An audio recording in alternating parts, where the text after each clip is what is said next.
श्री स्वामी समर्थ. वैशालीज रेसिपीमध्ये आपलं स्वागत आहे. आज आपण बनवणार आहोत कडधान्य आणि मिक्स भाज्यांचा पराठा.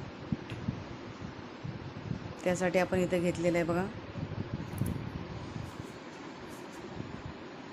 मेथी, मूग, वाटाणा, कोथिंबीर, लसूण, कांदा, हिरवी मिरची, पत्ताकोबी, मटकी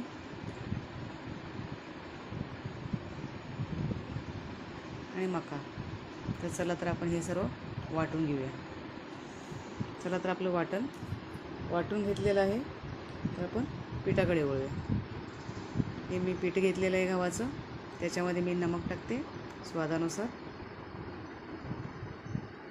आणि आता आपण हे वाटण थोडं थोडं घालून मिक्स करून घेऊया.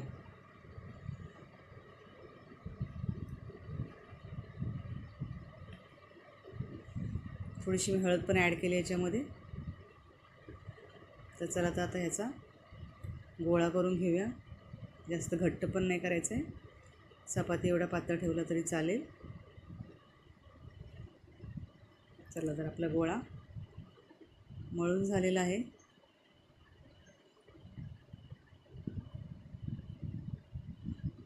आपण त्याला लाटून घेऊया. चला तर मग हे मी लाटून घेते. थोडंसं तूप लावून घेते. तुपाने याचा स्वाद जास्त वाढतो, म्हणून तेलाऐवजी तूप वापरलेलं जास्त बेटर आहे. मी लच्छा पराठाच बनवत होते, पण परत म्हटलं की साधाच पराठा बनवू. लच्छा पराठा अजून स्वादिष्ट लागतो. माझी रेसिपी आवडल्यास मला लाईक, कमेंट्स आणि सबस्क्राईब करा.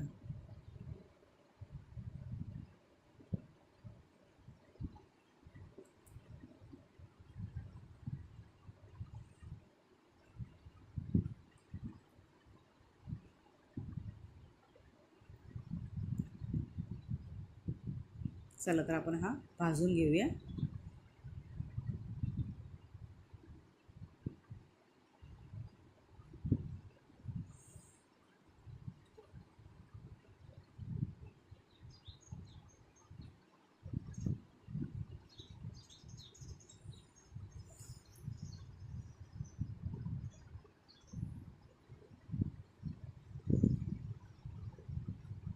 तूप लावून भाजून घेऊया.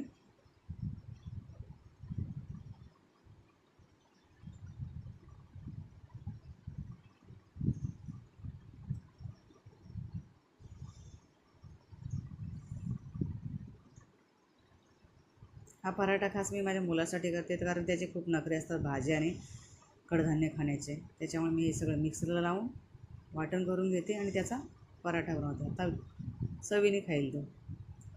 चला तर मग आपला पराठा भाजलेला आहे. तर आता हा खाण्यासाठी रेडी आहे.